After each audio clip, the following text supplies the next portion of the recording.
This call may be recorded or monitored. I have a free call from an inmate at Summit County Jail. Hello? Mom. Dad? Can you hear me, Mom? Yeah. The hellacious fight at the Yale Street house just days before Christmas in 2010 landed Chaplain Rich in the Summit County Jail. This time, he wasn't playing savior, but allegedly threatening a woman with a gun. And just like nearly every child in trouble, Beasley called his mom. Well, I told Beth she had to leave last night, and she walked next door and called the police and told them I threatened her with a gun. Oh, my gosh.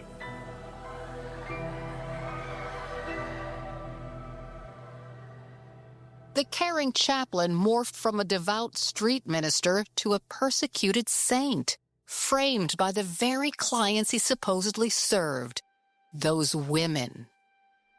They came to the house, and they found marijuana seeds in the trash, and they found sun lamps and flower pots in the basement, so they said they're going to charge me with cultivation. There were no marijuana plants, nothing being grown, and it was in the trash for the client's side, not mine. Yeah. They said they're charging me with menacing because they said I threatened death. They said the lights constituted criminal tools. Oh, my gosh. Beasley was charged with aggravated menacing, tampering with evidence, possession of criminal tools, possession of marijuana and drug paraphernalia. All relatively minor charges. No prostitution-related charges yet. Lieutenant Pasko was playing the long game, waiting to gather enough evidence to file charges that would stick. Beasley knew it.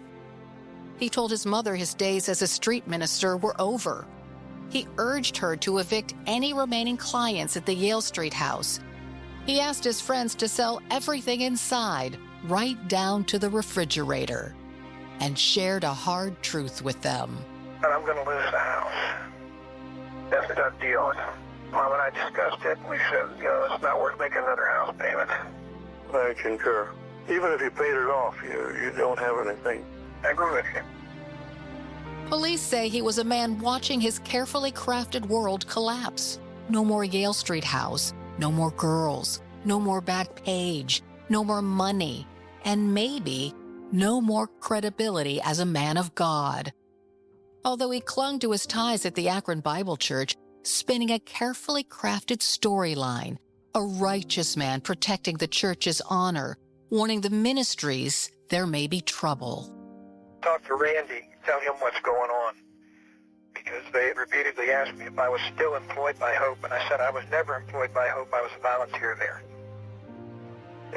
Okay, so tell him be prepared. I also begged him, I said, please, I said, don't put Hope on anything, I don't want their name slandered, they help a lot of people. And that's pretty much it.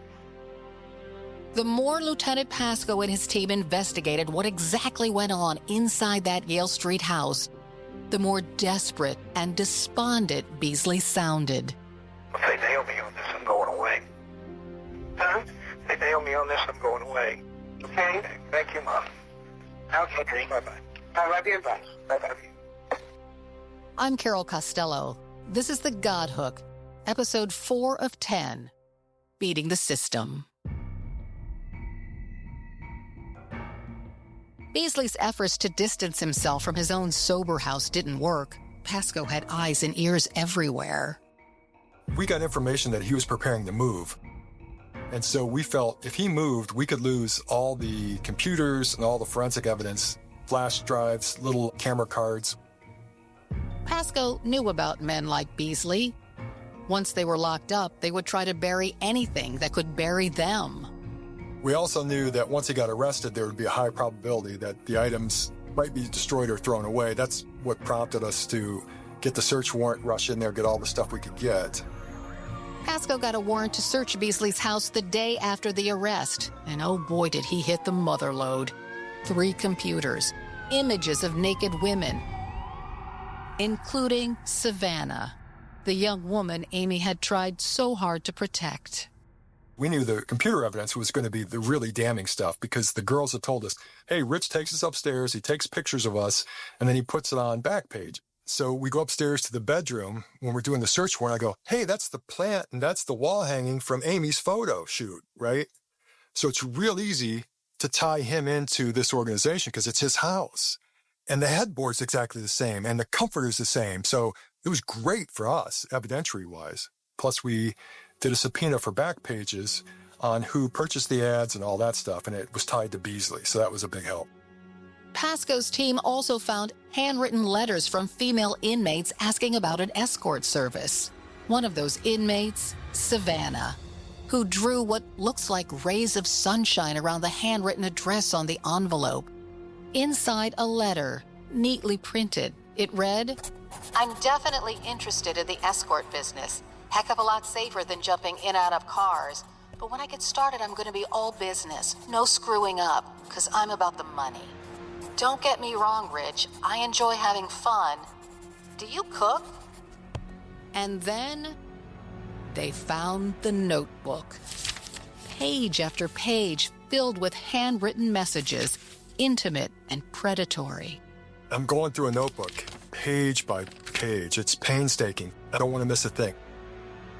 Pasko was looking for something specific, something Amy had shared with him. A warning. What you're about to hear is disturbing. And I come upon this page that says, show me your tits. And I'm like, son of a bitch, she was absolutely spot on. So I put that in my report to give her version of events instant credibility. That was the moment Amy's story became undeniable.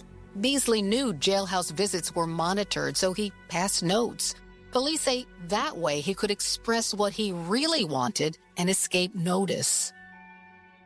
Did he ever pass you a note saying, like, because this was in the police report, which is the only reason I'm asking you, because I just want you to tell me if this is true, that he passed you a note in the jail asking to show, like, your body parts? Yeah, he did one time. Mm-hmm. What was your reaction to that? Well, that's when I thought it was not good. I was like, oh, boy. I knew then that he wasn't godly, like he said, you know, and that. But see, back then, I didn't have an understanding of godliness yet. And because we've been in the streets so long that sex seemed to be like something that men needed, and it just was normal, you know. And so, in a way, it was like normalized. And so it was like, okay, well. If Amy's story held up in court, it wouldn't just expose Beasley as a hypocrite. It could prove predatory behavior. Although most likely, Beasley wouldn't see it that way. There's definitely ego involved in that, you know, his knowledge of the Bible, his understanding of it, and has sort of elevated him above other people in a lot of ways. And when you elevate yourself above people, then you can do things that other people aren't allowed to do.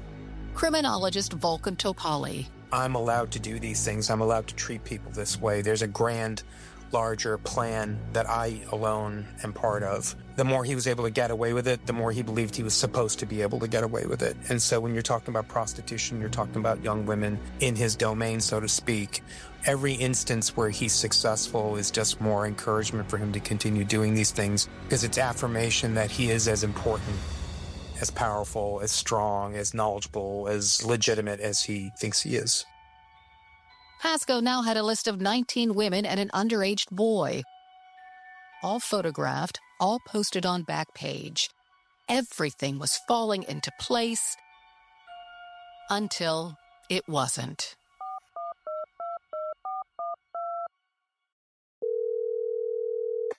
Hi. Hello. Did he call you? Yes, he called me. I went over and got the check, went to the bank, cashed it, went down and paid the bond, and they gave me the papers, and I took them directly to the jail. You know something, by doing that, you probably kept me out at 10 o'clock tonight.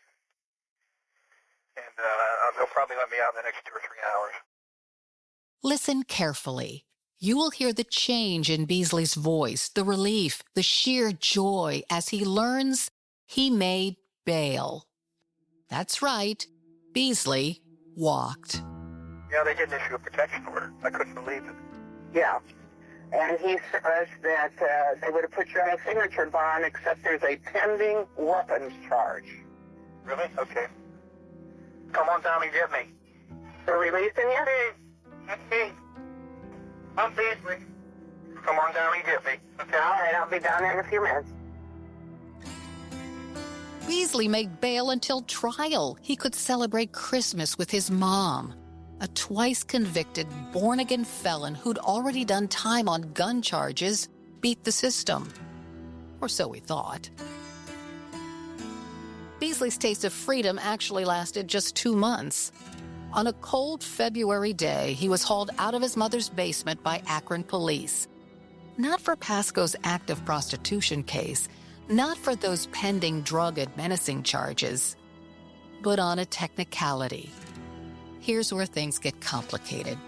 Stay with me, though, because this sets the stage for what's to come. Decades ago, Beasley was sentenced to 40 years in a Texas prison for a string of burglaries. He only served 5 years, then was released on supervised parole in Ohio. Texas had one rule. If he ever got arrested again, he had to report the arrest to Texas authorities.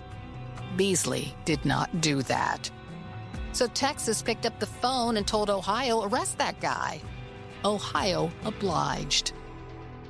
There's a number of states that are involved in this compact that says, we will honor parole in your state, you honor parole in our state. If we issue a holder, meaning if he gets arrested up there, we want him back, hold him until such time we can come get him. That's how that works. All good, unless you're Terry Pasko, who was trying to nab Beasley on prostitution-related charges in Ohio. There was a chance that Beasley would be sent back to Texas before Pasko could finish his trafficking investigation and sign charges. So the lieutenant did what any good detective would do. He got creative. Now we enter the totally twisted, nonsensical reality of the American criminal justice system. Pasko needed to slap Beasley with more serious charges to keep him in Ohio. So he called his friends in the Akron City Narcotics Division to see if they had any open investigation that involved Beasley. And wouldn't you know it, they did. What happened is he had made a purchase from an undercover officer. He bought drugs. That charge wasn't brought forward because that case was ongoing there. Narcotics slapped Beasley with drug trafficking charges. Problem solved, right? Kind of. Pasko now had just 21 days to convince prosecutors to file prostitution-related charges before Ohio would be forced to hand Beasley over to Texas. And Summit County prosecutors were not making his investigation any easier. I remember meeting with the prosecutors, and they're like, yeah, we need all these interviews recorded. So go back and try to track down, I don't know, I think it was 9 or 10 different girls and get a recorded statement from them. But there was no choice. Pasko's team hit the streets. And you got to remember, they're transient by nature. They don't have a permanent address. And if detectives did get lucky, they were to follow orders. She's working. We don't care about the rest. Get her in the car, get her on tape, and get a statement. And that was really difficult. No recorded statement, no case, no justice. Jennifer Rausch knows trafficking cases. As a prosecutor, she's put predators behind bars. So he builds this case, and I know that you've gone through all the police reports, and I thank you for that. But what kind of case did he build? He built one that was great, but it was incredibly dependent on witness testimony. Even with the evidence from Beasley's computer, his notebook, and visits to various hotels, it was not enough. The computer? The women could have used it without his knowledge. The hotel visits? Beasley could claim the women just needed a ride. And the notebook? Just a jailhouse prank. For Beasley to face high-level prostitution-related charges, the kind that would actually put Chaplain Rich away for a long time, Pasko and his team had to connect every single dot. Well, how do you know Beasley ran the ad? Because the phone is here, and that phone was purchased by Richard Beasley. Or this phone is used by Amy, and Amy calls Rich on this date, and she's online here. So There's a lot of analytics that you don't even think about until you sit down and go, okay, now hotels, how do we prove he's at the hotel? We get a receipt that he paid for with his own credit card, which is, yeah, that was a big moment for me. But yeah, it's a lot of grunt work, to say the least. Some of the women would not only have to share their stories on tape, but appear in person before a grand jury. They'd have to talk openly about their desperation, their addiction, their sexual activities, and in some cases, their shame. It would be the only way Pasko could get what he really wanted, an indictment from a grand jury. The detective, because of rules of evidence, can't come in and testify as to what he was told. Prosecutor Jennifer Rausch. So that testimony, because of the rights and guarantees from the Constitution, the people that are making the accusations or giving the facts have to come in and testify. So that wasn't any fault of his. It was just the way that Richard Beasley operated. So detectives went looking for more. Their renewed search led them to the churches.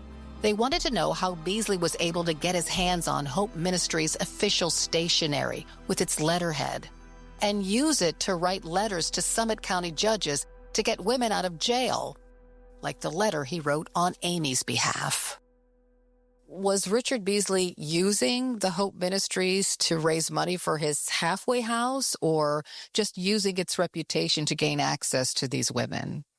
I think he was using their reputation to gain access to the women. He also knew some of the other employees there, and for a brief time, he was a volunteer, which gave him access to the Hope Cafe, which on South Street is literally in the heart of one of the busier districts at the time for prostitution. So like a day like today, if it's 90 plus degrees out and the Hope Cafe is open and you're working that street, that's where you're going to go for air conditioning, a cup of coffee, a glass of water, and it's just kind of a way station for him to sit and hang out. Randy Baker, the lead pastor at the Akron Bible Church, would later tell the Akron Beacon Journal that Beasley briefly volunteered at the church and, quote, aided their mission of helping people come out of prison.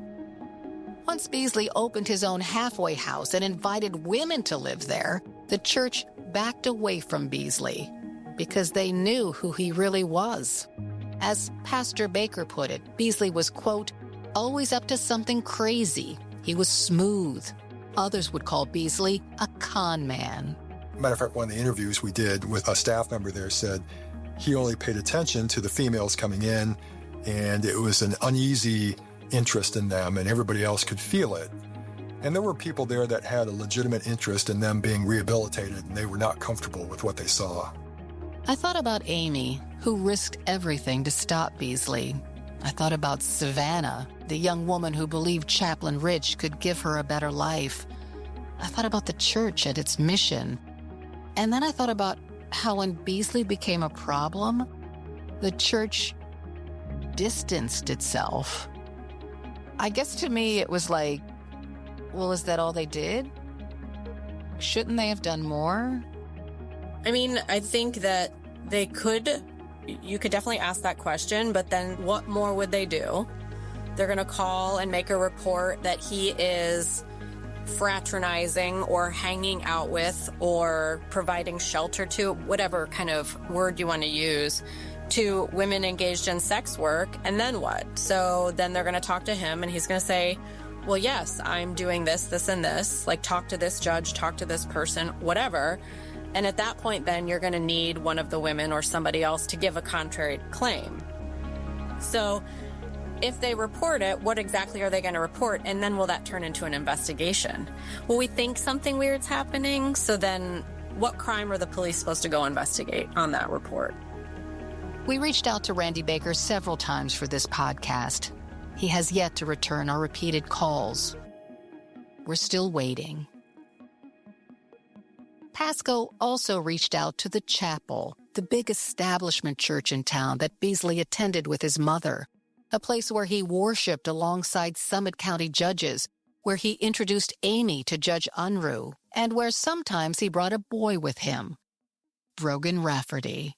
Yeah, the chapel still bothers me. The chapel bothers me because it's such a powerful organization, and their reputation as being all welcoming and all this stuff. And that never sat well with me because we were essentially given the cold shoulder, basically told, well, get a subpoena, or we're not comfortable talking about volunteers because they're not employees. They're just volunteers. We have lots of volunteers. I got what we used to call shuffle, shuffle, tap, tap, the big dance, the full BS treatment. So had I pushed too hard on that, I probably would have had some consequences for being too aggressive, which it happens from time to time. And then there were the judges and the jail guards. What did they know? Beasley was allegedly recruiting women right under the noses of the deputies guarding the jail. How was that possible? Here's Emily. I think then going back to the jail, and let's say for a minute that one of the deputies who's supervising things even had an inkling that, oh, this seems a little sketch, like what's going on here? Who's he going to talk to? Because once you have this individual who's in there to the outside, he's doing this great service, he's preaching, he's giving them hope. Who's going to say, well, I think that he's really trafficking people? And how is it going to be perceived if you're throwing religion into something and you're deeming it skeptical because of a religious aspect? I mean, that could be career suicide at points, but that's at least my opinion. Jen, I'd love to hear your take on that. I think that's an interesting perspective, and I think it's also a way that they use that position as cover, too. And I don't just mean a religious setting. I mean any kind of position that is viewed with some sort of admiration. Beasley seemed to have a perfect cover because Pasko could find no evidence of wrongdoing by jail officials or the judges. First of all, I was still working, and I liked working, and I wanted to continue working. And I knew what it would take, evidence-wise, to put something like that together. Not afraid of it. It's just that I didn't see it. I didn't see somebody handing me a smoking gun on paper saying, we said, F it. We're just going to cut them loose. Never saw anything like that. Otherwise, yeah, I would have made some noise. Savannah.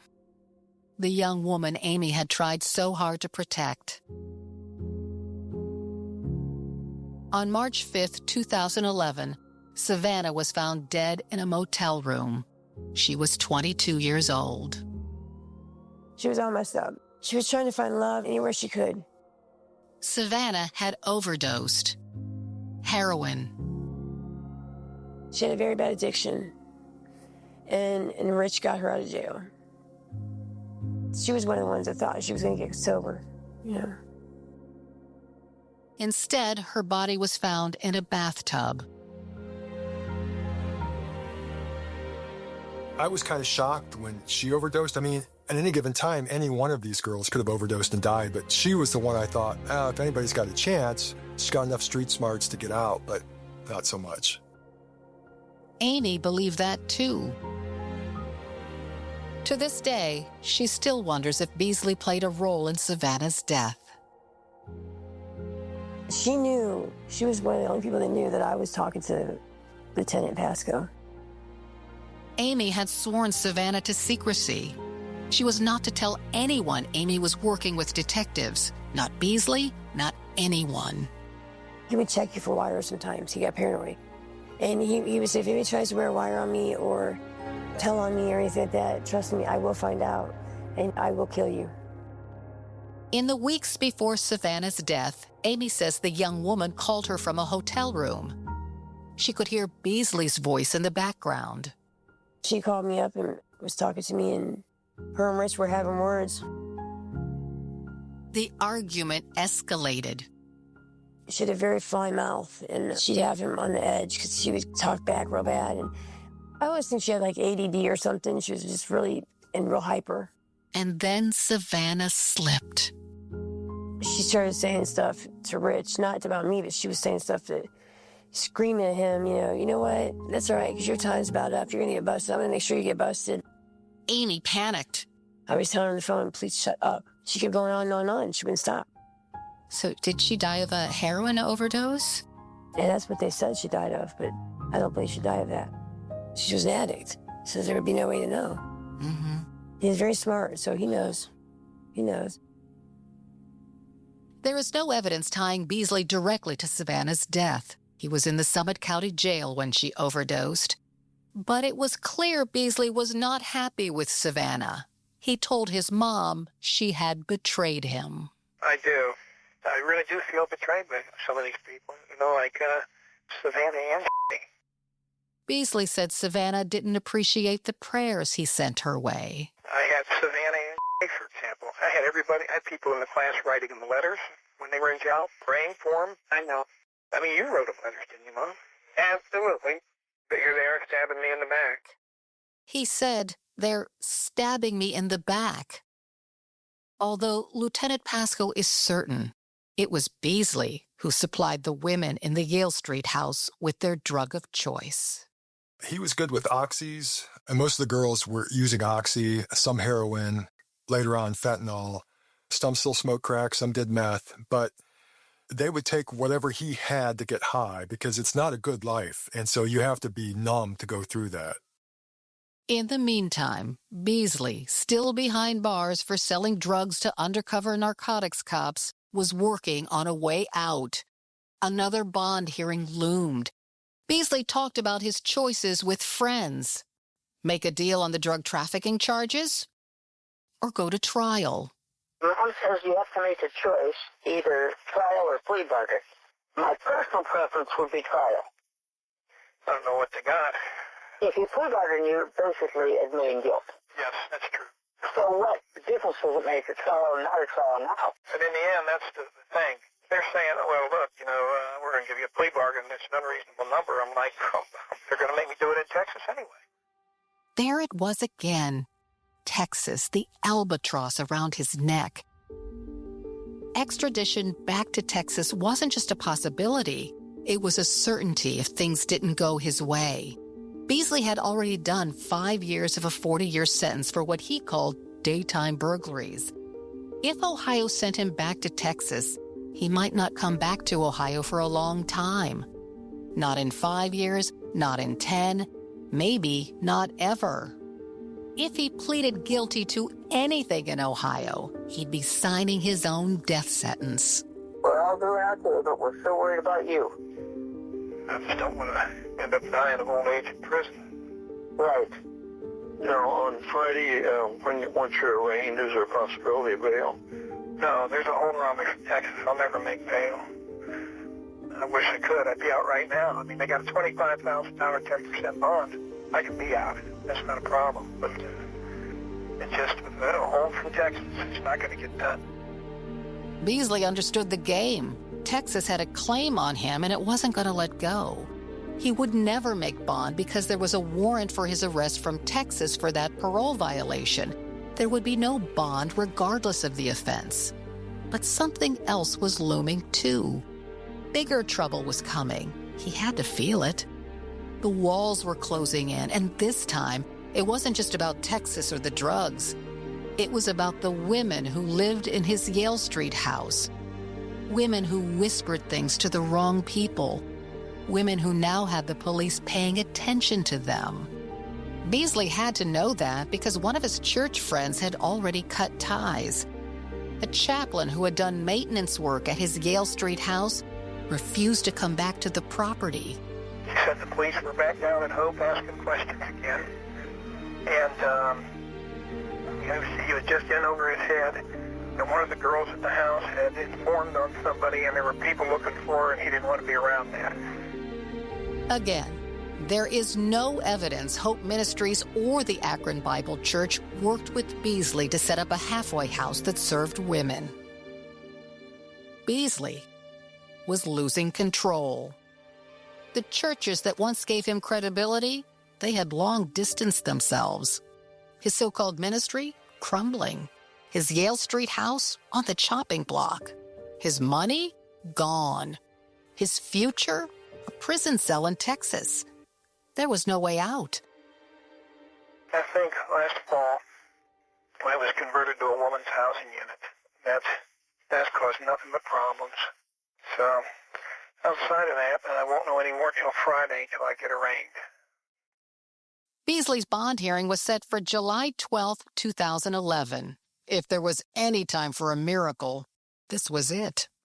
It was time for a Hail Mary pass, because no reasonable judge would let Beasley walk before trial, not with the Texas-sized target on his back, not with even more serious charges brewing in Akron. Then, against all odds, Beasley caught that long pass in the end zone, because a Summit County judge approved Beasley's release on $10,000 bond. And just like that, Beasley walked. He had 56 days of freedom until his trial on September 6th. And Lieutenant Pasko? He was stunned. So, when you found out that he was released, and they initially didn't even tell you, what went through your mind? I was really, to say it politely, aggravated. I was stunned and aggravated and shocked. The judge, James Murphy, has since died, but at the time he was 79 years old and retired. He'd come back temporarily to sit in for another judge, so maybe he wasn't up to speed on procedure. I don't know. According to the Akron Beacon-Journal, Murphy's signed order said Texas authorities are only interested in extradition if there is a conviction in Ohio. So he allowed Beasley his freedom before his September 6th trial on drug charges. They knew this was there. They had him in on whatever low charges that were coming through. They asked for a holder from Texas. The deputies in Summit County did all the right things by saying, hey, he's on parole out of Texas, and you need to come pick him up. And Texas was like, nah, let us know how it goes. And they never picked him up. Texas authorities dispute this. They say they were willing, able, and ready to come get Beasley and filed 3 separate warrants for his arrest. Whatever the case, Beasley was free. Not only that, he was gone. As for Pasko and his team, who'd spent 18 months unraveling Beasley's alleged prostitution ring, it all seemed to slip away. So your case just walked out the door, essentially. I don't know how that transpired. I don't know what triggered it. There could have been a legitimate reason from the jail for releasing him. There could have been a violation of protocol between not notifying the jail their intent to come get him. There's all kinds of things. But I wasn't notified, and he walked. As for Beasley, Dr. Topali says his faith in his own ability to control his world had been restored. Most people would see somebody who was repeatedly getting arrested and going to jail as unsuccessful. He didn't see himself as 5 times loser or 6 times loser. What he saw was, I got caught, I got out. And there are guys that are still in there. I walked out of there with guys still in there watching me walk out of there. That can be very powerful. It's almost an aphrodisiac for someone who's getting out of prison. A warrant would be issued for Beasley's arrest, but he was nowhere to be found. He disappeared. He was now officially a wanted man. Next time, the fugitive. Beasley had disappeared, but there was one person who knew exactly where Beasley was hiding and what he had in mind to disappear. A 16-year-old kid, Brogan Rafferty. And to hear him describe this plan is chilling. Did Richard instruct you to bring anything with you, or what did he tell you when you guys were going to be gone before you went? He said that he was going to need to get another identity for this gentleman, that he had to have me help him do it. Okay. And what were you going to do? I wasn't told, we're going to take him down here and murder him. He just said that he needed a new identity, and that this guy looked similar to him. And he said that he needed to somehow murder him and then make his appearance overall similar to that gentleman's. Okay. But point being, I got in the car with him and Mr. Geiger, and then we drove down to Caldwell, Ohio.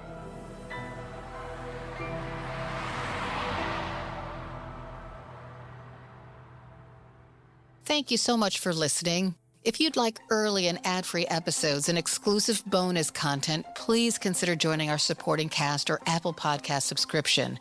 We cover some really heavy topics in The God Hook, and it's important we go deep and offer you additional context. I promise you will find the material fascinating and in-depth. Stay tuned after the episode for a sneak peek from our YouTube channel. The God Hook is a co-production of Evergreen Podcasts and Jack Paul Productions. This episode was produced by Emily Pelphrey, Chris Aiola, and me, Carol Costello. It was edited by Chris Aiola and Lochlainn Harte. Mixed and sound designed by Lochlainn Harte. Our sound supervisor is Sean Rule-Hoffman. Special thanks to producer Kevin Huffman and writer Zoe Louisa Lewis for helping us to craft an incredibly complex story.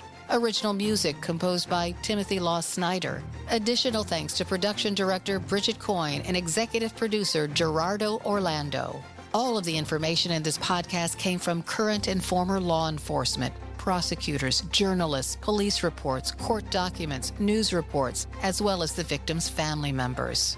If you have any questions about anything we've covered in this episode, please drop me a message on my website, carolcostellopresents.com.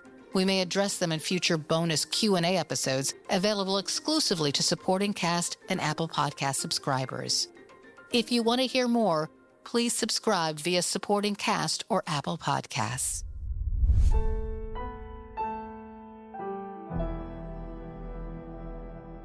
I knew very, very little about the prostitution cases or the trafficking cases. So my knowledge was over here. And I'm like, but wait, I know about all these murders and all of this other stuff going on. And I think maybe because I walled myself off, because maybe had that case been taken more seriously, we never would have had these homicides. So perhaps I walled myself off into just really knowing more about the homicide. Plus, I didn't prosecute the trafficking case, so. Right. And I want to delve into that a little bit about the trafficking case because it was never prosecuted. It was sort of like set aside. So it wouldn't complicate the murder case. And I know that you talked to Amy about that. Did you ever see him after he was arrested? No. When you met with Detective Pasko and other officers about this case, did you ever meet with any of the prosecutors or any kind of victim assistance or anything along those lines? No. Just the detectives. And then prior to the case, I mean, now we're kind of really going forward, before that case was dismissed, after he was convicted of and put on death row, did anyone talk to you about dismissing that case or say, hey, this is why we're doing it, or explain to you? No. No one? No, I'm sorry about that. No, it's okay. That's awful. Yeah, I didn't even understand what happened. I figured it out myself. I was like, oh, I see what happened here. Yeah.